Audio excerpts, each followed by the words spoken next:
So, here are my Big 12 power rankings. Coming in at first place for the second week in a row, your Arizona State Sundevils are atop the Big 12, not just our power rankings, The standings. but period. Your Arizona State Sundevils coming in at 2.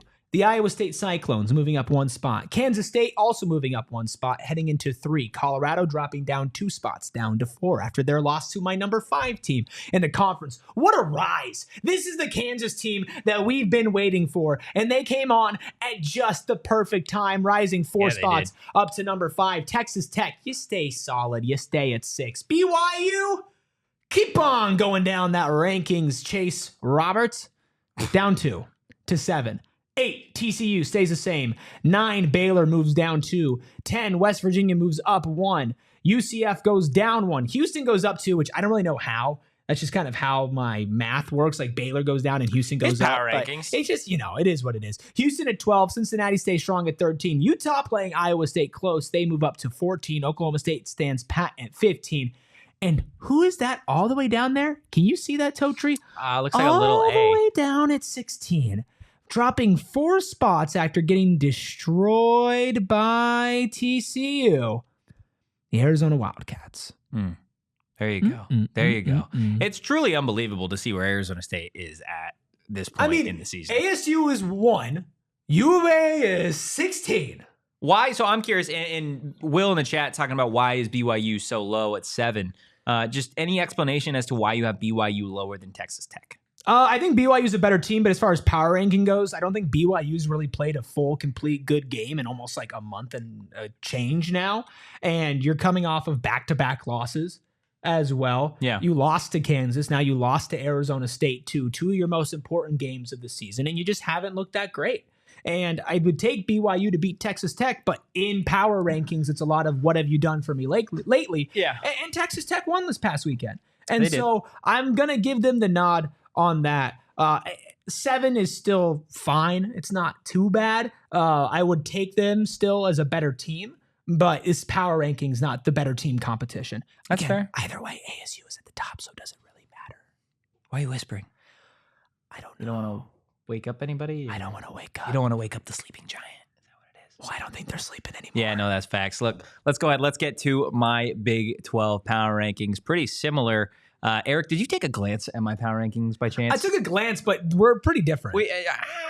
I don't know. We'll see. Arizona State atop the Big 12 power rankings. The first time I have them at number 1. Last week I had Colorado, but Colorado falls to 3. Sundevils, after a big win, the highest ranked team now in the Big 12. They are atop the conference power rankings. Iowa State moves up 1 spot. They squeaked out a 3-point dub over Utah. Rocco Becht company finding a way to get it done. Likely scenario that Arizona State and Iowa State see themselves in the Big 12 conference championship game. Colorado falling 2 spots from atop the power rankings to number 3. 21-37 loss to the Kansas Jayhawks. Shedeur Sanders still threw for over 250 and 3 touchdowns. His defense didn't do him any favors. And Devin Neal actually, I believe, had 4 touchdowns on the day. The AP National Player of the Week. Kansas State, they move up 1 spot. Kansas State, interesting team. As you look to this final regular season week, they can still play in the Big 12 championship game as well, and they dominated Cincinnati 41-15. DJ Giddens, $143 on the ground, 2 tutties. BYU, they fall to number 5 in the power rankings. We all know what happened against Kenny Dillingham's Arizona State Sundevils. They're going to need some help if Chase Roberts hopes to actually see the Sundevils yet again. Kansas continues to rise up 2 spots to number 6. Like I said, Devin Neal and Jalen Daniels are clicking on all cylinders as of late. This is probably the team in the conference I want to see less. I don't care who I am. TCU, they stay put at 7. I know they dog-walked Arizona 49-28, but again, it's Arizona. doesn't move the needle a whole lot for me, especially with how well Kansas and some of those other teams are playing. BYU, they won, but they fall 2 spots because they didn't necessarily blow out Houston. They only won by 10 points. Baylor 7-4, though. Regardless, they've had a successful season. Texas Tech, they stay put. I know they beat Oklahoma State, but they gave up 48 points, including 20 in the fourth quarter to Ollie Gordon and the Cowboys. So I've got to keep Texas Tech firm at number 9. West Virginia, they beat UCF. They don't move a whole lot. They only beat UCF by 10. And again, a lot of other teams in this conference are playing really well. West Virginia has to stay put. UCF on the other side of that game, I know they lost, but it was a 10-point loss. I can't move them lower than the rest of these teams because they are better. They're playing better than a lot of these teams. It just so happens that a loss in this week in the Big 12 doesn't really move you a whole lot. Cincinnati, remember when we all thought that they were a good football team? Yeah, kind of wishing they still were. They lost 41-15 to Avery Johnson and the Wildcats, but they still don't fall. And they don't fall, Eric, because the bottom 4 teams in this conference are putrid. They're boogers. They're nasty. They're gross. They need to start over in 2025. Utah is 13. They move up 2 spots, Eric, and they lost. That's just how weird this conference has been. They're at 13. Like I said earlier, they lost to Iowa State by 3 points. We'll see if Kyle Whittingham returns to Utah next season. Number 14, I have them higher than you do. I've got the Arizona Wildcats. They drop a spot after what happened against TCU. I don't think they are necessarily the worst team in this conference because they beat 15. They beat Houston. Houston is a really, really, really, really, really bad football team.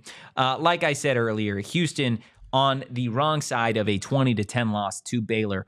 4-7, they are not going to be going bowling at all this season. But maybe the biggest surprise is our team at 16, who was at 16 last week. It's Oklahoma State. This is a team in Oklahoma State that is 3-8. They can't go bowling. And Eric, they have not beaten a Big 12 team in 2024. You know what stands out to me the most from your list? The little fact that the Arizona State Sundevils are number 1. They are That's number all that matters. 1. I don't care about anything else. I don't care. I don't care about UCF.